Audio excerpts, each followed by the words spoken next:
소리 13 우리 시대의 삼부 말하니 활성스님, 엮으니 김용호 교수. 오늘은 부처님이 이 땅에 탄생하신 것을 기념하는 날입니다. 이 땅에 부처님 오신 것은 인류 역사상 최대의 사건이 아니냐 하는 생각이 듭니다. 이 말이 불자라서 의뢰하는 말이라고 들을 수도 있겠지요. 하지만 불자냐 아니냐를 떠나서 부처님 오신 의미를 한번 생각해 봅시다. 부처님이 이 세상에 출현하셨다는 것이 인류에게 왜 그렇게 중요한 일일까요? 부처님이 우리에게 무엇을 주셨다고 우리가 부처님에게 그토록 감사해야 할까요? 한마디로 하자면 부처님은 삼보, 즉 불법승이라는 지고한 세 가지 보배를 인류에게 주셨기 때문입니다. 이 세 가지는 인류에게 가장 값진 보배라고 할 수 있을 것입니다. 여러분, 보배를 어떻게 보존합니까? 누가 혹시라도 가져갈세라, 내 손에서 없어질세라, 소중하게 아끼고 보존하는 노력을 기울이지 않습니까? 귀한 보배일수록 그 노력은 더 크지요. 그런데 인류의 역사를 봅시다. 삼보를 과연 소중히 모셔왔습니까? 이 삼보가 어떤 경우에는 보배가 아니라 짐이 되기도 했습니다. 예를 들면 우리가 불보는 너무 소중하게 섬긴다면서 신격화시켜버려 원래 자리에서 멀어지게 만든 면이 있고, 법보도 너무 고원하고 이상적이어서 오히려 짐으로 느낀 시절이 있었고, 승보도 어떤 사회에서는 짐이 되기도 했습니다. 그러니까 우리가 부처님을 제대로 모신 것도 아니고 삼보가 귀중한 보배로서 언제나 환영받은 것도 아니라는 겁니다. 일단 삼보가 무엇이냐 하는 것도 잘 모릅니다. 삼보에 귀의한다고 하면서도 실은 삼보의 의미가 무엇인지 잘 모르지요. 그래서 오늘은 부처님이 인류에게 주신 가장 귀한 보배를 되돌아보기로 하겠습니다. 부처가 무엇입니까? 깨달은 자라고 다 부처가 되는 것은 아닙니다. 빠알리경에 보면 한 제자가 부처님께 여쭙니다. 부처님도 아라한이시고 일반 아라한들도 다 아라한인데 그 차이가 무엇입니까? 그러니까 부처님이 대답하십니다. 부처는 법을 만든 이고 아라한은 그 법의 의지에 공부를 이루니라고. 그리고 부처의 역할에 대해서도 언급하십니다.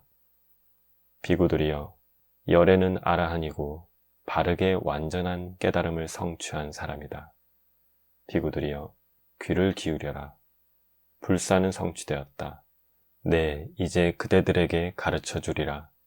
내가 가르친 대로 따라 실천하면 그대들은 오래지 않아 좋은 가문의 아들들이 바르게 집을 떠나 출가하는 목적인 그 위없는 청정 범행의 완성을 지금 여기에서 최상의 지혜로 실현하고 구족하여 머물 것이다.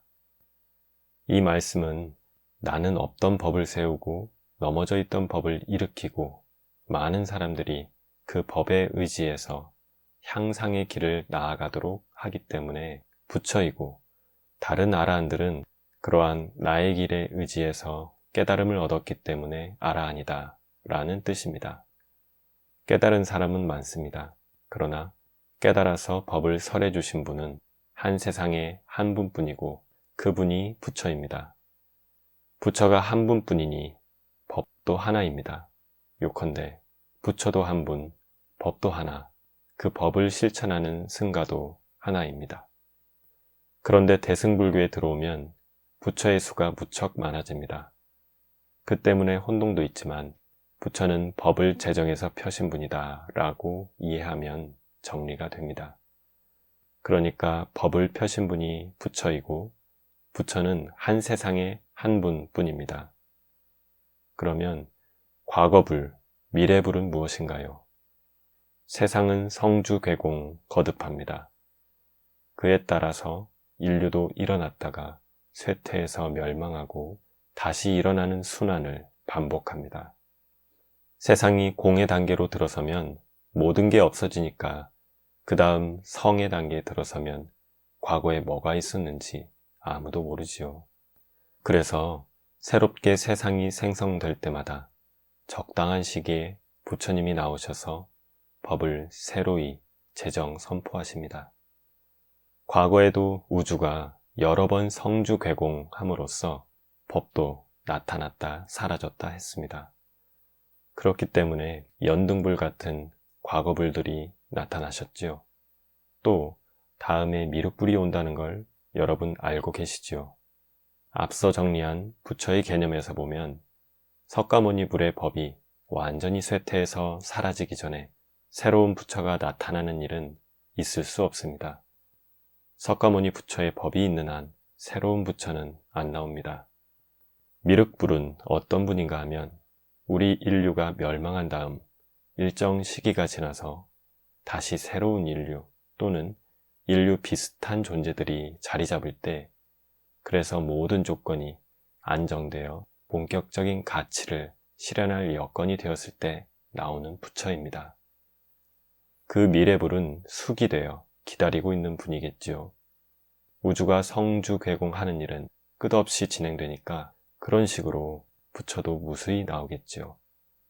이런 의미에서 석가모니 부처님은 대승불교에서 말하는 수많은 부처와는 다릅니다. 그분들은 어떤 보살행을 하시는 각자들이고 법을 만드는 분에 해당될 수는 없습니다. 예를 들면 아미타불이 중생들을 위해서 서원을 세우고 극락세계를 만들어 놓았다 하지요. 그 세계는 이 세계에서 서쪽으로 10만억 국토 지난 곳으로 지금도 그곳에서 설법하고 있다는데 그 법의 내용이 독자적인 것인지에 대해서는 언급된 바 없습니다. 그러니까 성불합시다 라는 말도 깨달읍시다 라는 뜻이라면 무방하지만 법을 세운 분이 부처라는 뜻에서 부처됩시다 라는 뜻이라면 문제가 있습니다. 깨달읍시다, 해탈합시다 라는 말은 할 수 있으되 부처됩시다 라는 말은 삼가야 합니다. 다만 먼 훗날, 아니 먼 미래세, 미륵불의 세계도 끝난 후 어느 세계에 내가 법을 펴겠다는 뜻이라면 모르겠지만 이 세상에서는 부처는 이미 한 분으로 끝났습니다. 여러분, 이 시대는 석가모니 부처님 시대라는 점을 분명히 알기 바랍니다. 법을 세우고 설하신 분이 부처라는 사실을 이해하는 것은 대단히 중요할 뿐 아니라 핵심적인 문제입니다. 그것이 불교의 근간을 바르게 아는 출발이기 때문입니다. 석가모니 부처님은 전생에 닭업생을 사시면서 보살원을 세우셨습니다. 부처가 없고 또 법이 없는 어느 시절이 왔을 때 그때 내가 가서 법을 세우겠다라고 서원하셨지요. 왜냐하면 우주의 성주괴공에 따라 인간 존재가 우주에 나타났을 때 부처가 안 오면 사람들이 우왕좌왕 헤매면서 온갖 혼란한 엄만 짓다가 말 것이고 그러면 이 우주의 농사가 폐농이 되어버리기 때문이죠. 부처님이 나타나 법을 설해서 인간이 인간답게 살게 되어야 비로소 우주의 인간 농사가 제대로 되고 그래야 우주가 빛이 나는 것입니다. 요컨대 우리 인간은 우주의 곡물입니다. 부처야말로 우주의 농사를 위해 나타나서 우주 자체의 의미를 구현하는 엄청난 존재입니다. 그런 의미에서 석가모니 부처님은 인류에게 지고의 보배인 겁니다. 그런데 부처님 법을 만나기 전에 인간들이 짓는 업을 보십시오. 차라리 동물들은 그렇게 교묘하게 탐욕을 부릴 줄 모르지요. 본능적으로 살아남기 위해 그냥 잡아먹고 먹히는 단조로운 행위를 거듭합니다. 동물은 배가 부르면 잠이나 자는데 인간은 배부르면 딴짓을 합니다. 딴짓거리도 한두 가지가 아니고 분수를 헤아려 멈추지도 못합니다. 동물보다 훨씬 교활한 지능을 갖고 있어서 진짜 악업을 짓는다는 말입니다. 이 우주에서 악업은 인간들만 짓습니다. 어디 하늘세계에서 악업을 따로 짓습니까? 무슨 동물이나 벌레가 업을 짓습니까? 아니지요. 그들은 의도적인 악업을 짓는 것이 아니라 생리적 법칙에 따라서 흘러가죠. 그런데 인간은 업을 짓되 악업을 더 지어요.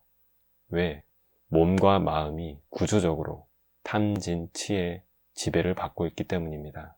탐진치의 마음이 그 몸에 여러 가지를 교사하고 충동질하면 인간의 악업이 한없이 커진다는 말입니다.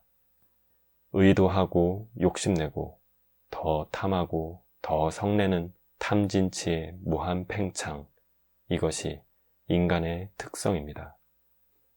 예를 들면 인간이 우주를 어떻게 대하고 오늘날 어떤 과보를 받고 있습니까?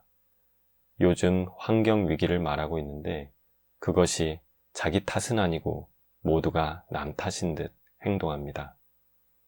지구를 다 망쳐놓아도 남의 탓이고 자기 잘못은 절대 없다는 거죠. 그리고는 이기적인 업을 계속 짓고 있습니다.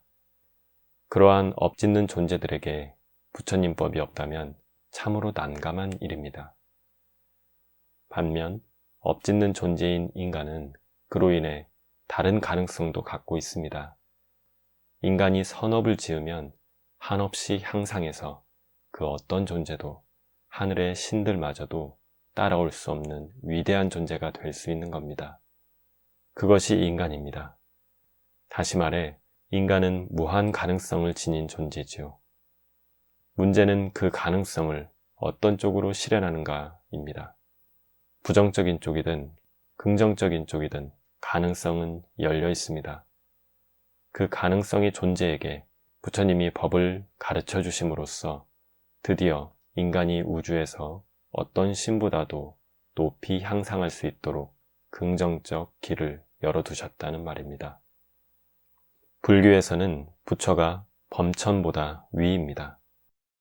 예컨대 법문경에 보면 범천 브라마가 모르는 사실이 많은데 그 모른다는 말을 차마 못하고 자꾸 엉뚱한 소리만 하다가 부처님 앞에 가서 질문을 하면 부처님이 대답해 주십니다.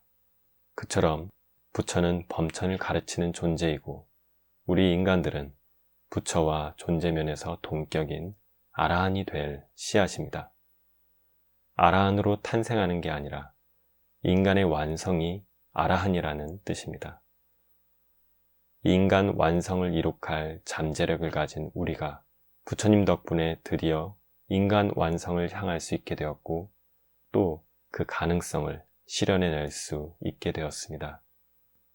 진리는 부처님에 의해서도 그 누구에 의해서도 만들어지는 것이 아닐 뿐더러 참으로 언설로 표현할 길이 없고 형태로 나타낼 수도 없고 머리로 상상해낼 수도 없는 것인데 그 진리를 법이라는 형태로 잘 갈무리하여 우리에게 주심으로써 우리가 진리에 의지하여 인간 완성으로 나아가도록 그 길을 훤하게 열어놓으신 것입니다.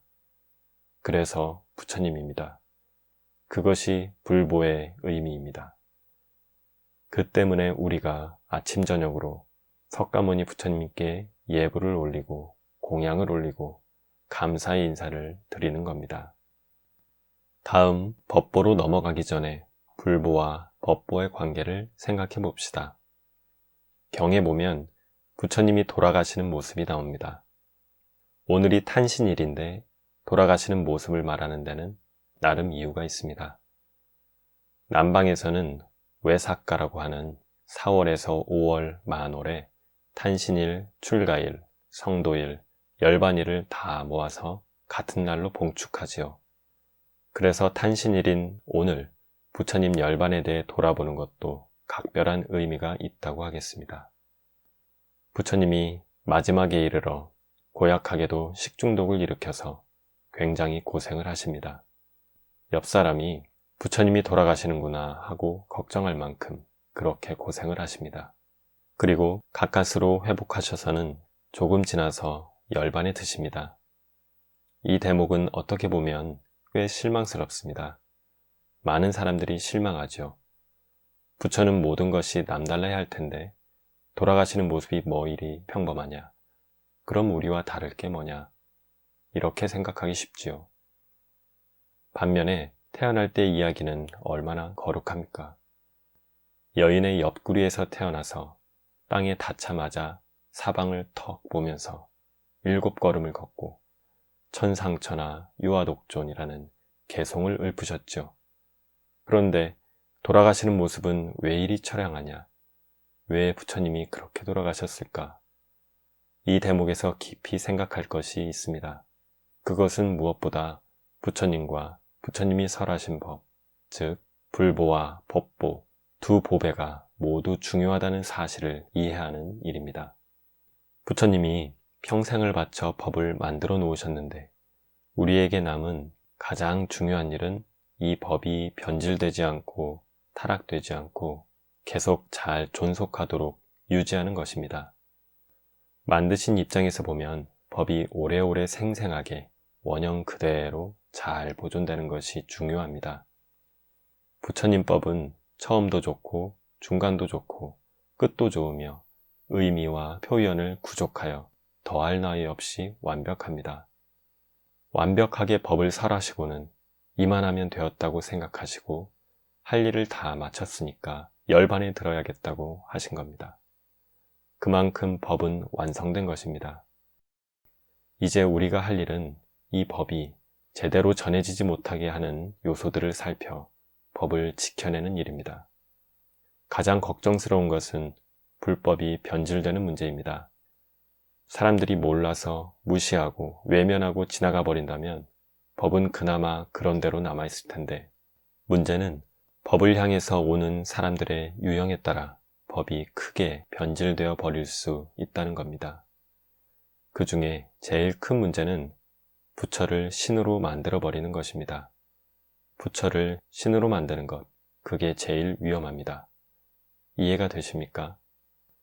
부처가 신이 되어버리면 법은 희미해져 버리고 다른 종교에서 보듯이 부처는 저 위로 올라가 종교적 신앙의 대상이 되어버립니다. 부처님이라는 신에게 매달리다 보면 인류를 위해 설해 놓으신 법은 오히려 뒷전으로 밀리고 완벽하게 설하신 그 가르침마저도 왜곡, 변질되어 버립니다.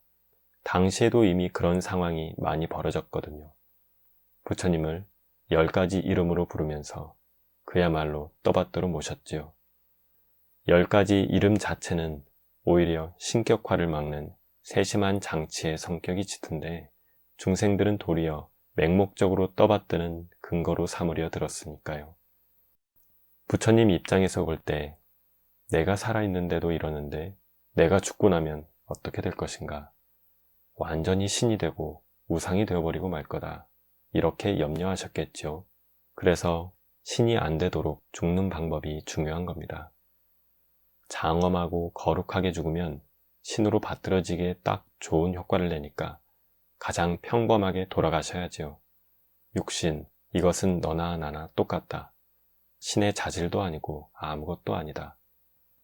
부처님이 돌아가시면서 보이신 모습은 바로 이 메시지를 강조하는 가르침이 아니었을까요? 그래서 부처님이 악마에게 죽을 약속까지 하시고는 그 모습을 연출하신 겁니다. 부처님이 대장장이 아들 쭌다가 마련한 음식을 드시고 식중독을 일으켰다 하는데 대중공양 받은 음식을 드시고 왜 부처님 혼자서 병을 앓으셨을까요? 이것은 식중독이 문제가 아니라 부처님 당신이 선택한 죽음의 방식이라고 보입니다. 죽음의 모습에 대한 연출은 일부 조사 스님들도 자유자재이거든요. 목욕하고 옷 갈아입고 대문을 나서면서 선체로 돌아가신 분도 있고 앉은 자세로 돌아가신 분도 있고 마음대로이지요. 그런데 왜 부처님은 하필이면 식중독 비슷한 것을 일으켜 돌아가시느냐? 부처님 위장이 약해서라기보다는 오히려 부처님은 당신이 돌아가시는 모습을 전부 연출하신 것으로 보입니다. 연출하셨는데 장엄한 쪽으로 하신 게 아니라 의도적으로 가장 평범한 모습을 취하신 것으로 봅니다. 그럼으로써 불법이 신격화되지 않고 우상화되지 않고 사람들이 냉철하게 검토하고 따져서 취사 선택하는 대상으로 남아있게 된 것입니다. 그것이 바로 법이 가장 건강하게 변질됨이 없이 오래 지속되는 기본 조건 중에 하나라는 말입니다. 부처님은 그만큼 완벽하게 법을 설하셨고 또 법의 보호를 위해서도 마지막 순간까지 노력하셨습니다. 그것이 의미하는 바는 무엇이겠습니까? 후대에 우리가 물려받은 불법승, 삼보 중에 핵심은 법이다 라는 뜻입니다. 그런데 지난 2000년을 돌아보면 어떠하였습니까? 불법승, 삼보 가운데 법이 중심이 아니고 부처님이 중심이었죠. 부처님이 우려했던 것이 그대로 현실로 나타났습니다. 부처님이 신이 되어버렸죠. 부처님을 신격화시켜 신으로 모시고 그 앞에서 온갖 기원이나 드리는 일이 실제로 벌어졌습니다. 부처님이 법을 만드시고 그렇게 애써 노력하셨는데도 불구하고 법이 뒷전으로 밀려나고 말았습니다. 그런 측면에서 부처님의 탄생은 어디까지나 법을 위해서이다. 따라서 불법승 삼보의 중심은 법이다 라는 점을 분명히 각성할 필요가 있습니다. 우리가 부처님께 예경을 드리면서 법을 주셔서 고맙습니다 라고 해야지 무조건 우러러 존경합니다 라고 하는 것은 옳지 않다는 말입니다. 우리는 법이 중심이라는 바른 자세로 삼보를 대하도록 해야 합니다. 그러면 불법승 가운데 법이란 무엇입니까? 결론부터 말해서 부처님 법과 세속법은 차이가 있습니다. 중국에서 부처님 가르침을 법이라고 했는데 그건 산스크리트어 다르마를 번역한 것이지 파알리어 단마를 번역한 것이 아닙니다. 북방 경전은 전부 산스크리트어로 된 대승 경전을 번역한 것이기 때문에 법은 다르마를 번역한 것입니다. 그러면 이 다르마라는 용어가 파알리어의 단마와 뜻이 똑같을까요? 이것은 검토해볼 여지가 있는 문제인데 여기서 간단히 살펴봅시다. 힌두이즘에서 내려오는 다르마의 뜻은 일종의 의무입니다. 그래서 8가지 의무가 있다 하는 말이 힌두 책들에 나오기도 하죠. 의무라는 말이 법으로 번역되면 상당히 자연스럽죠. 지켜야 할 의무, 세속법도 그런 것 아닙니까? 법은 지켜야 되지요. 그런 의미에서 부처님이 쓰시는 법인 담마는 산스크리트어의 다르마와 차이가 있습니다. 조금 전에 불법승 삼보 중에 법이 중심이다 라고 했는데 이것이 무슨 법규나 지켜야 할 의무사항을 말하는 것이라면 부처님이 의도하신 것과는 정말 천리말리 떨어진 것입니다. 부처님이 법규 제정자입니까? 아닙니다. 세속에서 법을 제정하여 공포하고 이 법을 지킬 의무를 부여한다는 것은 인간을 국민, 신민, 군대, 피치자로 보는 개념들이 벌써 전제되어 있습니다. 추종자, 따르는 사람, 지켜야 하는 사람, 복종해야 하고 매인 사람으로서 이미 규정되기 때문에 법이 나오면 그 다음에 의무가 나오게 되어 있습니다. 그러나 부처님의 인간과는 그렇지 않습니다. 아라한이 될 씨앗이 인간입니다. 어떻게 보면 창조주보다 더 위대한 존재가 인간이지요. 인간은 어떤 면에서 진정한 창조주를 할 수 있습니다. 업을 짓는 존재이니까요. 그런데 그 업을 짓는 존재에게 법을 정해서 이런 것 해라, 이런 것 하지 말라고 한다면 이건 노역하는 노예이지요. 업 노역을 하는 노예인 겁니다. 인간이 노예라면 어떻게 아라한이 됩니까? 될 수가 없지요. 그래서 부처님 법은 세속법과 그 뜻이 다릅니다. 그러면 부처님이 말씀하신 법은 무엇일까요? 그 말을 이해할 단서를 경에서 찾아보면 이런 말이 있어요. 명색은 가짜법 오사단마요 열반이 진리다. 명색은 가짜법이고 열반이 진리다 라는 말씀입니다. 여기서 진리라는 말은 진짜라는 뜻입니다. 가짜가 아닌 진짜. 열반은 진짜인데 명색은 가짜이죠. 시기 연출에서 생기는 명색, 즉 우리가 보는 이 세상, 사바세계, 존재, 나, 이들은 전부 명색입니다. 명색은 가짜입니다. 그런데 진짜는 빠알리어로 사짜인데 왜 가짜는 모사사짜라 하지 않고 모사단마라고 할까요? 가짜다 해버리면 간단한데 가짜 법이다 라고 하는 데는 이유가 있습니다. 우리로 하여금 가짜임을 깨닫고 진짜를 향해서 나아가도록 하려는 뜻이 가짜 법이라는 말에 담겨 있다고 생각합니다.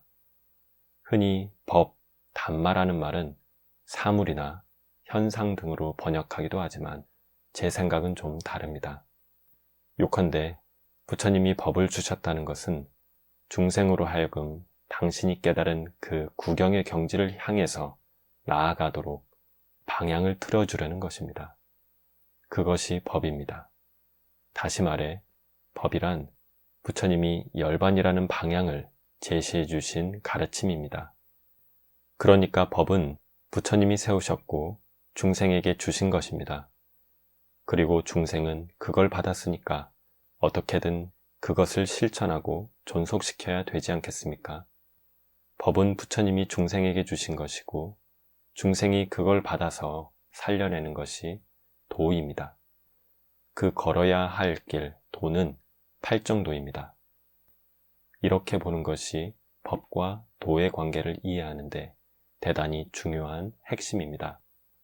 법이란 부처님이 중생에게 주신 큰 가르침이고 위대한 선물입니다. 법은 사람을 사람답게 만드는 것이고 이 우주의 현묘하고 정연한 운행 질서를 확인해 주는 것이고 이 우주를 제대로 반듯하게 만드는 것입니다. 법은 우주의 정연한 진행을 전제로 한 것입니다. 이 말은 우주의 정연한 질서가 우주 자체에 있는 게 아니라 결국은 인간에게 달려있다. 불교의 눈으로 보면 창조주는 하늘에도 없고 우주 그 자체에도 없고 진정한 창조주는 인간이다 라는 뜻입니다.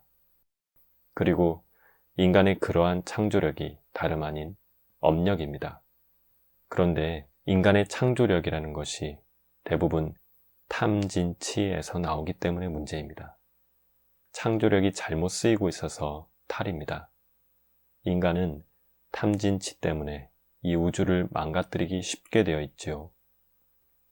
예컨대 서양의 철학과 과학이 온갖 것을 다 파고들지만 조금만 더 들어가 보면 백지나 다름없이 속수무책입니다. 기껏해야 하늘이 내려주는 용서를 받을 생각이나 하는 모양새죠. 사실은 우리 자신이 우주를 만들고 있는데도 이 우주를 당신이 만들고 있으니 당신이 신이다 하면 이 말을 인정하고 실감할 사람 별로 없죠. 어디 내가 감히 언간생신이지 하고 슬슬 뒤로 물러설 겁니다. 마아 갖다 찢다라는 말이 있습니다. 큼에 이른 마음, 장부심이죠. 큰 마음, 장부의 마음. 그래, 내가 우주의 창조주다. 내 하기에 우주가 달려있어 하고는 그 책임감 하에서 내가 앞으로 행동을 어떻게 하겠다 하고 나아가야 합니다. 그 정도로 큰 마음이면 장부입니다. 흔히 말하는 사나이 대장부가 어쩌고 나라가 어쩌고 가정이 어쩌고 그런 수준의 마음이 아닙니다. 창조주로서의 자부심과 책임감, 그걸 가져야 비로소 사람다운 길에 들어서는 겁니다. 부처님법은 사람으로 하여금 장부심을 일으켜서 왜소하고 보잘것없던 상태로부터 헤어나 해탈 열반이라는 원대한 목표를 향해 자신의 마음과 삶을 움직이도록 길을 열어주신 가르침이다. 그리고 우리가 법을 그대로 받아들여 자기 삶을 그 방향으로 정리, 조정해 나가는 것이 도이다. 이 도는 사람 몫이다. 그 도를 실천하는 것이 승가다. 요컨대 팔정도를 걷는 것이 승가다. 이렇게 법을 중심으로 불법승 삼보를 보아야 부처님 가르침의 오묘한 체계를 바르게 이해할 수 있지 않을까 합니다. 법이 구르는 것을 법륜이라 합니다. 스스로 돌아가는 바퀴지요. 법륜이 제대로 잘 돌아서 우리를 싣고 저 해탈 열반까지 확실히 날라다 주어야 그게 옳은 법이요, 즉 정법입니다. 그런데 호사다말아서 좋은 것일수록 잘 상하듯이 정법도 변질되기 쉽습니다. 우리에게 없으면 못 사는 산소도 온갖 것을 태우고 상하게 만드는 원인이죠. 우리를 살리는 그 산소가 만 가지 화를 만들어내는 원인이기도 합니다. 그 좋은 정법마저도 변질되기 쉬운 이 세상은 근원적으로 갈등 구조이자 고이고 고해입니다. 그러한 모순 속에 우리가 살아야 합니다. 법이 인류 향상에 꼭 필요하면서도 변질되는 데 문제가 있습니다. 우선 부처님이 신이 되면 안 되듯이 법에 지나치게 권위가 붙으면 안 됩니다. 법은 우리가 언제든지 물음표를 갖다 붙일 수 있는 대상이 되어야 합니다. 그래야 그 법이 신선하게 오래 존속하고 공부하는 사람에게 있어서도 항상 신선할 수 있습니다. 그런데 이거야 하고 절대적인 권위를 부여해버리고는 거기에 대해서 다시는 언급도 하지 마라, 제로는 필요하지 않아, 이런 식이 되면 그때부터는 법이 아니라 굳어버린 화석이죠. 그래서 법을 잘 살리는 길은 법에 지나치게 맹목적인 권위를 부여하지 않는 겁니다. 언제나 법에 대해 이 먹고 하면서 계속 씨름해야 합니다. 부처님 법도 하나의 이데올로기로 변질되기 쉽습니다. 또 법이 틀에 박힌 종교 교육이 되면 아주 쉽게 도그마가 되어버립니다. 이 점은 법을 제대로 유지하고 보존하기 위해서 우리가 꼭 명심해야 할 사항입니다. 이데올로기는 한결같이 사람을 맹목화시킵니다. 우리가 계속 이 먹고를 자유롭게 할 수 있다면 법은 이데올로기로 변질되지 않습니다. 그걸 못하게 막고 오로지 믿어라, 오로지 따라라, 오로지 이렇게만 생각해라 하면 애초의 객관적 타당성이나 진리성은 화석이 되어버립니다. 이런 현상은 인류가 흔히 경험한 바입니다. 법이 변질되어 종교가 되면 맹목적이라는 점에서 이데올로기와 다름이 없습니다. 선종에서 이 먹고라는 화두선법을 편 것은 법의 본질을 잘 유지하도록, 그래서 법이 썩지 않고 상하지 않도록 조치를 해놓은 대단히 큰 지혜라 하겠습니다. 반면 이 먹고 하면서 물음표를 붙여놓으면 여러 가지 망상이 개입할 여지도 많죠. 이렇게도 해석해보고 저렇게도 생각해보면서 망상이 들 수 있죠. 그런 문제가 생기지 않도록 부처님은 미리 조치를 취해 놓으셨습니다. 부처님은 법으로서 있는 그대로를 보는 관찰력을 키우라고 하셨습니다. 그래서 부처님은 관찰 대상인 사념처, 즉 신념처, 수념처, 심념처, 법념처 중 마지막에 법념처를 설하셨습니다. 나의 바깥에서 벌어지는 것이 아니라 내면에서 일어나는 온갖 것을 있는 그대로 바로 볼 수 있는 힘을 키우라고 하신 겁니다. 나를 묶는 멍에든 장애든 또는 나의 향상이든 모든 것에 대해 있는 그대로를 보는 실천이 필요합니다. 따라서 이 먹고를 하더라도 있는 그대로를 보는 실천이 되어야 합니다. 있는 그대로를 보는 실천을 하려면 반드시 바른 마음 챙김을 해야 합니다. 요컨대 바른 마음 챙김은 법이 변질되지 않도록 잘 보존하는 핵심적인 기능을 합니다. 그런 점에서 부처님은 처음부터 불법의 권위를 거부하는 장치를 해놓으신 것입니다. 삼법인도 그 장치입니다. 법인이라는 말은 어떤 이론이 나오면 그 이론이 정말 부처님 법에 맞느냐 아니냐를 재는 잣대를 뜻합니다. 그 잣대가 셋이 있는데 무상, 고, 무아입니다. 예를 들어 재행무상을 갖다 대서 거기에 맞지 않으면 그것은 틀린 겁니다. 불법이냐 아니냐를 판단하는 첫째 잣대로 재행무상에 어긋나느냐 어긋나지 않느냐로 판단하라는 말씀입니다. 재행무상, 일체계고, 제법무아의 삼법인 앞에 어디 권위주의가 붙을 수 있습니까? 그러니 화석이 될 여지가 없죠. 법이 변질될 가능성이 미연에 확실하게 방지되어 있는 겁니다. 과학이 발전해감에 따라 인류가 사물을 있는 그대로 보는 태도에 조금씩 접근해 왔습니다. 덕분에 인류의 지성 수준이 많이 높아졌습니다. 사실 종교가 혹세무민할 수 있었던 것은 인류의 지성이 그렇게 높지 않았던 시절에나 가능했죠. 종교가 진리답지 못한 점을 감추고 그것이 진리가 아니라는 사실을 중생이 알지 못하도록 만들 수 있었죠.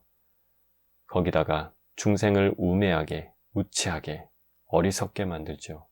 대체로 종교란 인간으로 하여금 판단력을 상실하도록 만듭니다. 그러나 불교는 그러한 종교와는 다릅니다.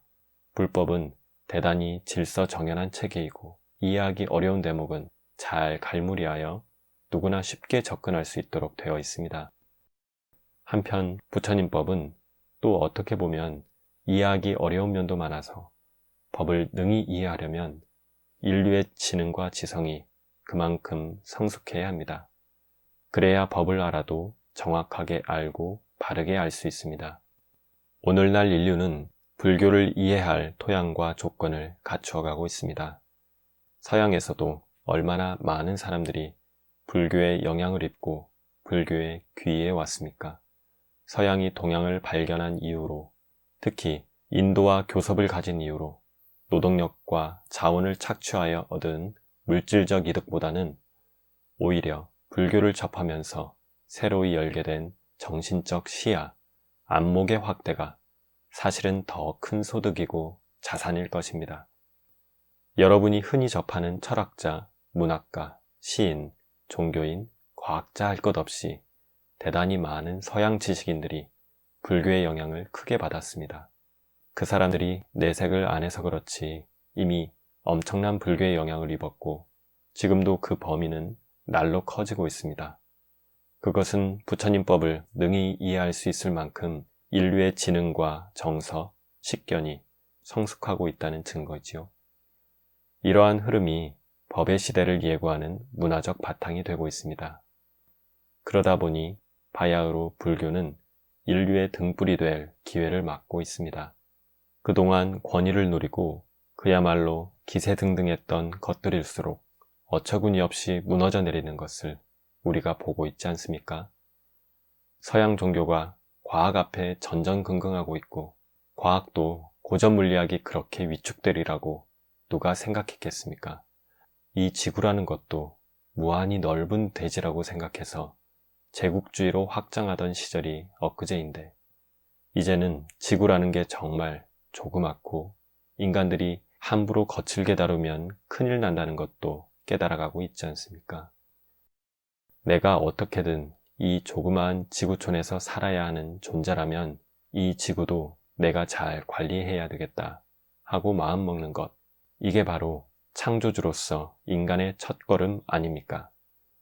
인간이 창조주로서 향상의 방향을 제대로 설정하려 할 때 그 나침반은 어떤 권위도 허락하지 않을 장치를 처음부터 갖추고 있는 부처님 가르침, 즉 불법입니다. 시공을 초월하여 변질되지 않고 보편성이 있는 불법은 법보로서 이 시대의 등으로 기능할 여지를 넓혀가고 있습니다. 승보라는 보배는 무엇인가요? 앞서 얘기한 불보와 법보의 맥락에서 보면 가사 걸쳤다고 승려가 아닙니다. 출가했다고 승려되는 것 아닙니다. 그건 승려 후보지요. 그러니 가사 걸친 사람이 모였다고 승가라고 할 수는 없습니다. 요 사이는 심지어 승을 직업으로 보지요.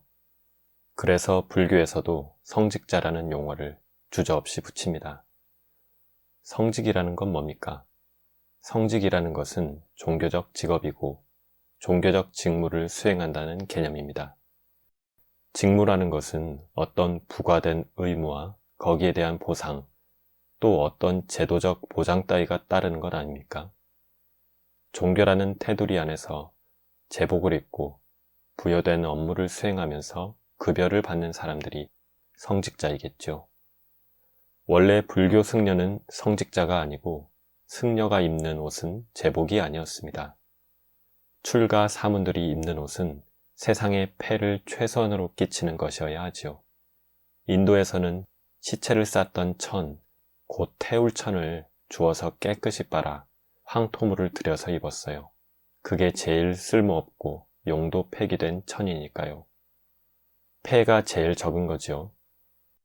그런 옷이 무슨 신성한 위엄을 나타내는 제복이겠습니까? 출가자에게 무슨 위엄이 필요하고 무슨 권위가 필요합니까? 왜 굴림을 합니까? 그렇게 하는 건 제가자이죠. 그런 의미에서 불교 승려는 성직자라고 불러서는 안 될 일변을 지니고 있습니다. 스님들은 본래 탁발하며 걸어 다녔죠. 그게 승려입니다. 출가자의 꿈은 이렇게 구도자로 살다가 떠날 때가 되면 어디 논두렁 베고 죽든지 산중에서 호랑이 밥이 되는 겁니다.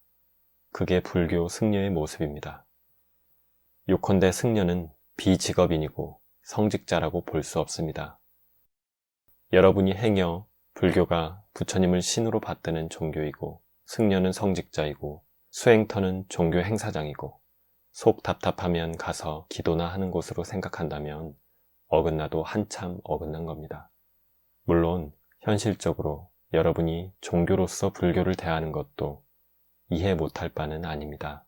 전쟁이 일어나고 세상이 대단히 불안한 시대에는 힘든 중생들의 고뇌를 살펴서 길을 안내해주는 성각자나 정신적 지도자들이 나옵니다. 그러다가 중생들이 배가 조금 부르고 등이 따시게 되면 절실한 정신적 욕구가 없어지죠. 더 세속화되고 속물화되어 버리죠. 그러면 모처럼 시주 좀 해놓고는 감사하다는 말을 들으려 하고 음식이나 옷을 가져와서는 요건 스님만 쓰세요 하는 식이 되죠. 이런 계산심이 자꾸 늘어나는 시대가 되면 진지한 구도자가 발붙이기 힘듭니다. 바로 그런 시대에 수행자는 구도자가 아니라 종교인이 되어버리는 거지요. 그렇다면 종교 집단이 아닌 승가란 무엇일까요? 부처님이 주신 법을 받아서 실천 수행하는 도를 걷는 것. 그래서 마침내 사람 되는 도리를 닦고 인간의 완성을 이루는 길을 걷는 것. 그것을 승가라 합니다. 불교에서 승가라 하는 것은 부처님의 법을 중심으로 모여서 그 법을 실답게 실천하고자 하는 사람들의 모임입니다. 그러기 위해서 출가를 하는 것입니다. 왜냐하면 출가를 하지 않고서는 장부심이 지향하는 그 큰 세계를 이루기 어렵기 때문입니다. 세속살이를 하면 가정사부터가 너무 절박하지요. 자식 문제 때문에 고민 안 하는 사람 어디 있습니까? 만사 제쳐놓고 자식 농사에 매달려서 기러기 아빠가 되는 등 별 노력을 다하고 있죠. 그렇게 매여서 사는 사람들에게 장부심이나 해탈, 열반은 참으로 인연이 먼 말입니다. 당장 월급을 얼마 받느냐, 가족을 어떻게 먹여 살리느냐, 실직을 하느냐 마느냐, 그게 제일 중요한 문제이지요. 그렇게 딱하디 딱한 처지입니다. 그처럼 제가자로서 장부심을 갖는다는 것은 거의 불가능에 가깝습니다. 가족 중심적 사고방식의 틀에서 벗어나 가정 밖으로 나가 자기 혼자서 진리를 향해 온몸을 던지는 삶을 살겠다는 건 실로 어려운 결단일 수밖에 없습니다. 더구나 봉양할 부모가 계시고 처자식이 있으면 참 어렵지요. 출가는 정말 현명하고 용맹한 사람이 내리는 큰 결단입니다. 그리고 출가 승려들의 승가가 바르게 지탱되려면 사회적 여건이 성숙되어야 합니다. 대당 서역기에 보면 승가가 한때 대단히 성했어요. 가령 서역의 어떤 지역에는 주민들 수보다 승려의 수가 더 많았답니다. 그 주민이 겨우 목축하고 농사지어 먹고 사는 그런 경제 구조에서 승가가 힘들지 않았겠습니까? 그렇듯이 불법승 삼보가 충분히 조화롭게 발달하려면 시절 인연도 거들어 주어야 한다는 겁니다. 불교가 성했던 고려시대에도 부정적인 면이 있었지요. 승가가 권익을 누리는 기득권 집단에 편입되면서 수적으로 팽배했고 재보를 많이 소유했기에 그걸 목적으로 들어오는 승가의 구성원들이 많았으니 사회적으로 비판받아 마땅한 측면이 있었죠. 승보라는 이름값을 못 해냈던 겁니다.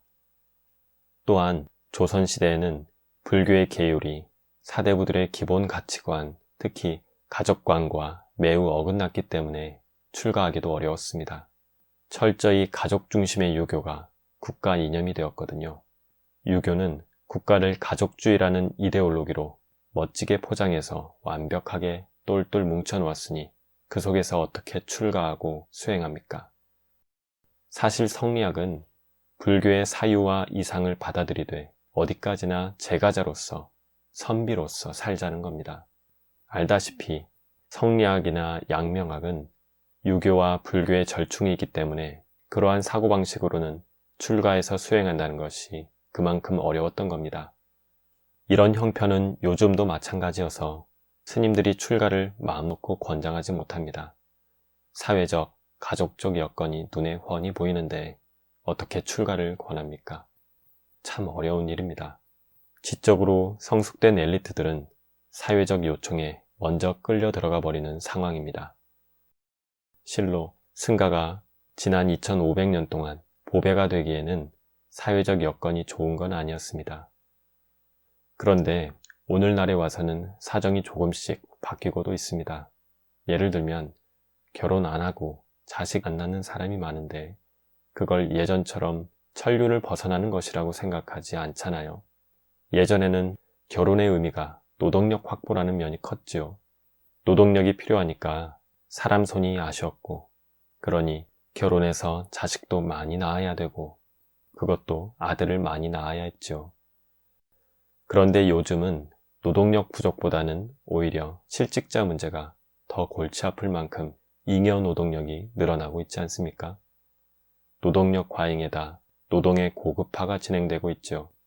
앞으로 인공지능이 발달하면 더 많은 사람이 실직 상태로 몰리는 엄청난 변화가 올 겁니다. 이게 개인적인 문제를 넘어 사회적, 국가적인 문제일 뿐만 아니라 어쩌면 인류가 부닥친 가장 중대한 과제가 바로 여기에 있을 것 같습니다. 이 정도로 인간과 노동에 대하여 새롭게 생각해야 할 만큼 세상이 바뀌고 있습니다. 하지만 아직은 인간이 무엇을 하고 살지에 대한 구상은 나오지 않았습니다.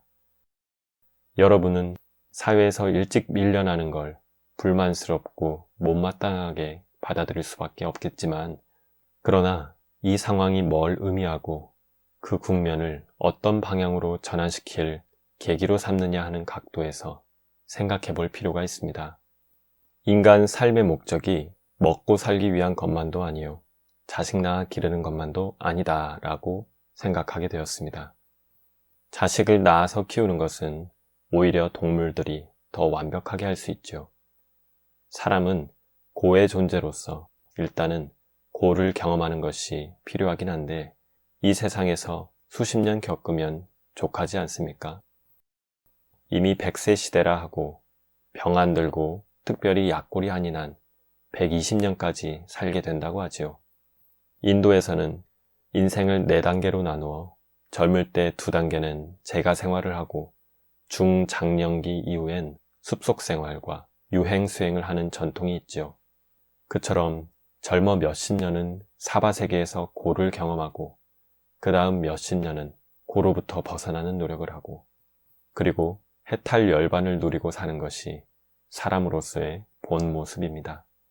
그렇게 볼 때 오늘 이 사회가 그런 이상적 삶을 실천하도록 거들어주는 방향으로 무르익어가는 게 아닌가 합니다. 이제 인류가 비로소 가치 있는 삶을 지향할 시절 인연이 성숙해 간다고 봅니다. 물론 문제는 여전히 남아 있습니다.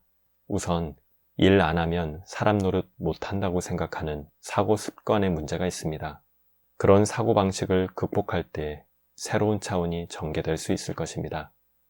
그런데 거기에다 부유한 삶까지 바람하지 않는데 물질적 풍요처럼 위험한 게 없습니다. 사실 우리가 가장 두려워해야 할 건 물질적 풍요입니다. 사람이 부유해지면 자기중심적이 되고 교만해지고 암안에 차서 남을 깔보기 쉽고 그러고도 탐욕의 불이 계속 일어나 다다익선을 추구하는 그 불이 꺼질 줄 모르지요. 이게 물질적 풍요의 속성인 줄 알고 그 위험을 바로 보아야 합니다.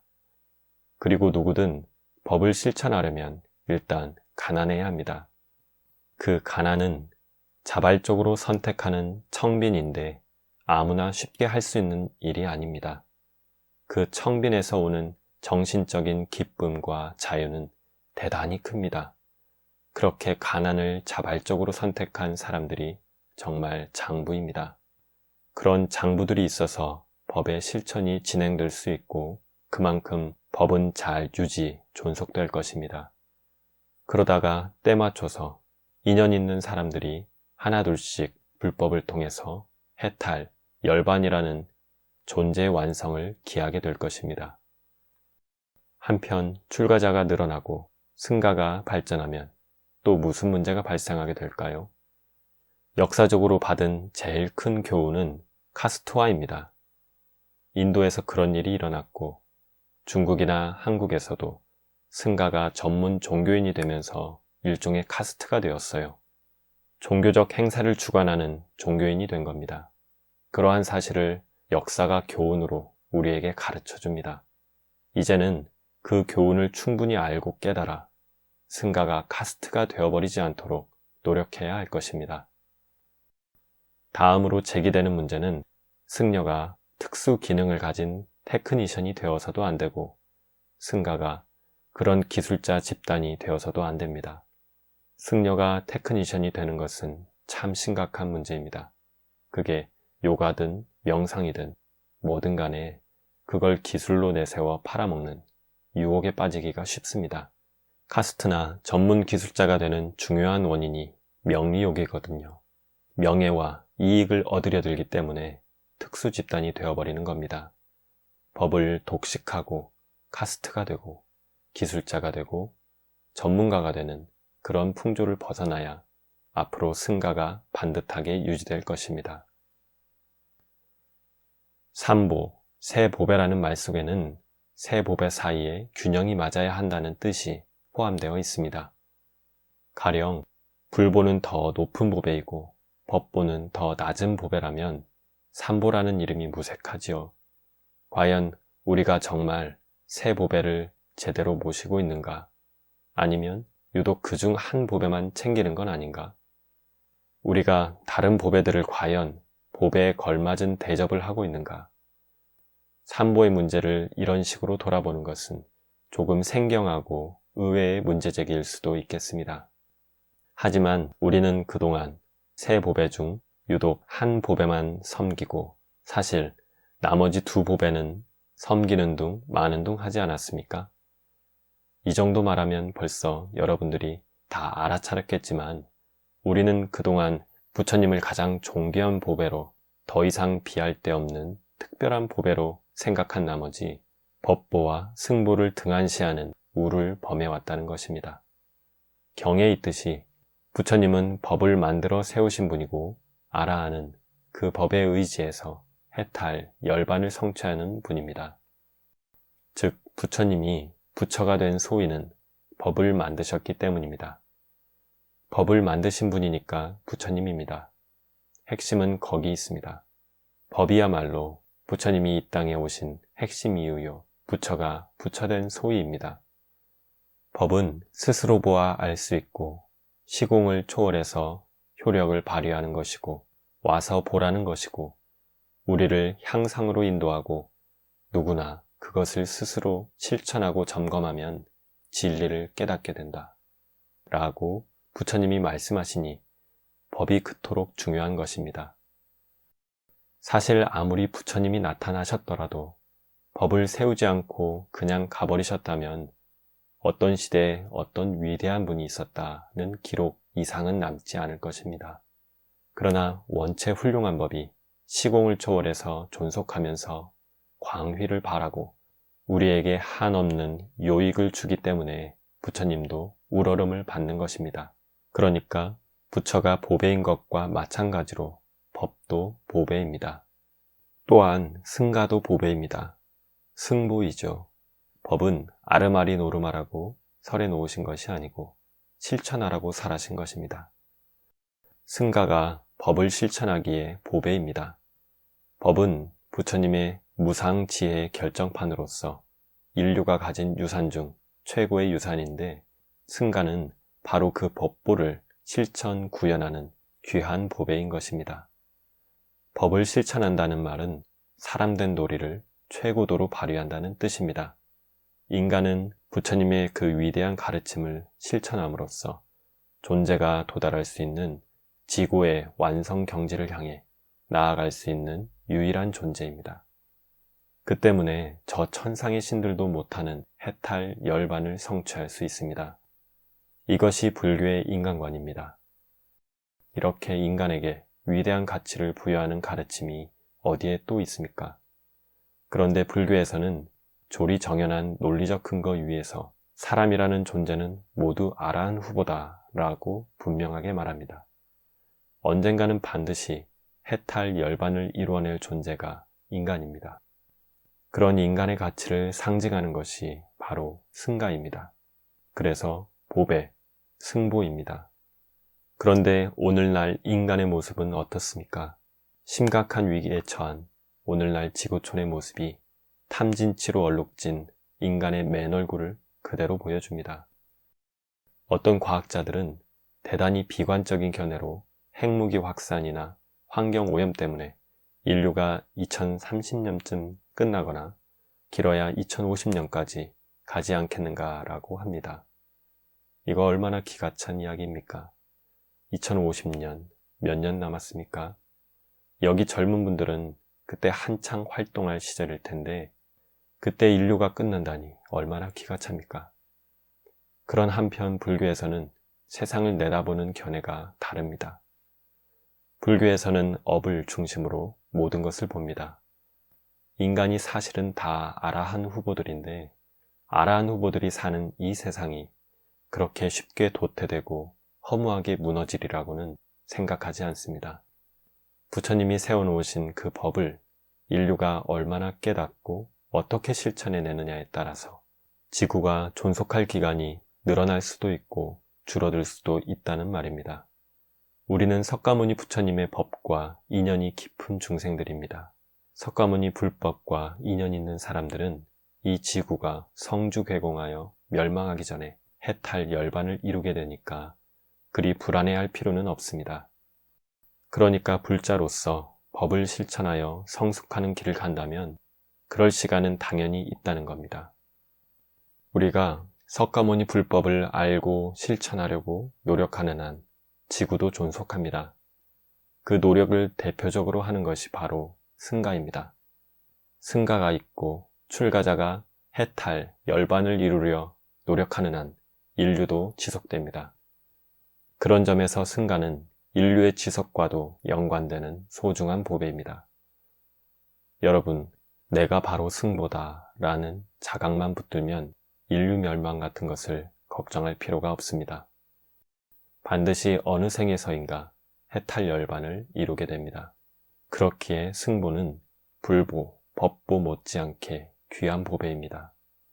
앞서 부처님을 너무 우러러다 보니까 불법승 삼보를 균형 있게 골고루 모시지 못했다고 하였는데 듣기에 따라서는 대단히 불경스러운 이야기입니다. 부처님을 아무리 우러러도 지나치지 않을 텐데 감히 어떻게 저런 말을 하느냐 라고 생각할 수 있습니다. 그렇지만 실제로 우리가 부처님을 어떻게 우러렀는가 다시 되돌아봅시다. 정말 부처님을 제대로 우러렀을까요? 아니면 부처님을 자기 편한 자리에 앉히고 적당한 의미를 부여해 놓고는 자기식으로 부처님을 모시지는 않았습니까? 말하자면 우러르는 신용을 하기는 했는데 오히려 부처님께 크나큰 욕을 끼쳐드린 건 아닌가 싶습니다. 우리는 어떤 의미에서 삼보를 우러르는 게 아니라 삼보를 설정한 자기의 가치관, 자기의 생각에 갇혀서 자기 생각을 모시고 있었던 게 아닐까요? 그건 부처님에 대한 올바른 존숭의 태도가 될 수 없습니다. 우리가 그동안에 불교를 너무 신앙적 태도로 대해왔기 때문에 삼보 중에서 불보에 치중한 면이 있었던 것은 사실입니다. 물론 부처님을 1000번, 10,000번 존숭하는 것은 마땅하지만 그것이 종교적 신앙의 태도로 치중한다면 부처님이 우리에게 법을 설하신 원래의 의도를 저버리기 쉽습니다. 우리가 부처님의 뜻을 정작 살려내려면 신앙적 태도로 불보에 치우쳐서는 안 됩니다. 따라서 우리는 우리에게 남겨진 가장 귀한 유산, 즉 법보를 중심으로 삼보의 균형을 찾는데 좀 더 많은 관심을 기울여야 하겠습니다. 승가는 특권층이 아니요, 엘리트도 아닙니다. 승가는 언제나 누구에게나 문이 활짝 열려 있습니다. 승가는 원래 문이 활짝 열려서 나이, 성별, 계급, 빈부, 아무 구별 없이 누구나 원하면 들어올 수 있는 열린 공간이어야 합니다. 그 공간은 법을 실천해서 내 것으로 만드는 데 비로소 전심전력하는 참으로 사람답게 사는 길을 걷는 곳이어야 하기 때문입니다. 누구든 참 삶을 살기 위해서는 금생이든 내생이든 승가의 일원이 되기 마련입니다. 조금 늦고 빠르고의 차이뿐입니다. 여러분이 제가자로서 승가에 보시하는 것도 나중에 출가할 인연을 굳히고 향상의 기연을 증장시키기 위해 공덕의 씨를 미리 뿌려놓는 셈이죠. 지금 뿌려놓으면 다음 생에 그만큼 다 누리게 마련 아니겠습니까? 여러분도 결국 금생 아니면 내생 아니면 그 다음 생이라도 출가할 것입니다. 그리하여 법을 실천하고 반드시 해탈, 열반을 이루게 됩니다. 그렇기 때문에 법을 바르게 이해하고 바르게 실천하는 데 도움이 되도록 누울 자리를 튼튼히 구축하는 일도 참으로 중요합니다. 오늘 나도 승보다 라고 이야기하는 이유는 여러분과 승가가 다르지 않기 때문입니다. 따라서 하한 거, 동한 거 결제도 승려들만 산중에서 하는 게 아니라 여러분도 각자의 자리에서 결제를 하는 것이 좋습니다. 그럴 때 여러분이 곧 승가입니다. 나름대로 원을 세우고 각각 집에서 이번 철에는 내가 어떤 공부를 하겠다 하는 서원을 하십시오. 각자 경을 읽는다든지 참선을 한다든지 또는 기도를 한다든지 하십시오. 오늘 이야기한 것이 가슴에 와닿아서 부처님 앞에서 내가 참 사람 되겠다, 법을 제대로 실천하는 사람이 되겠다 하는 원을 세웠다면 여러분도 결제를 하는 것입니다. 결제를 하되 마음으로 작정하고 일상생활의 리듬과 습관을 어떤 식으로 고치겠다 등등 구체적인 원을 세우고 실천에 들어가십시오. 그래서 여러분 각자가 이번 결제에 공부를 위한 굳건한 토대를 마련하도록 한철 살고 또 한철 살면 한철 한철 한 해 한 해가 바로 향상의 계기가 될 것입니다. 그것은 바로 여러분이 사람으로 태어나서 참 사람답게 사는 길입니다.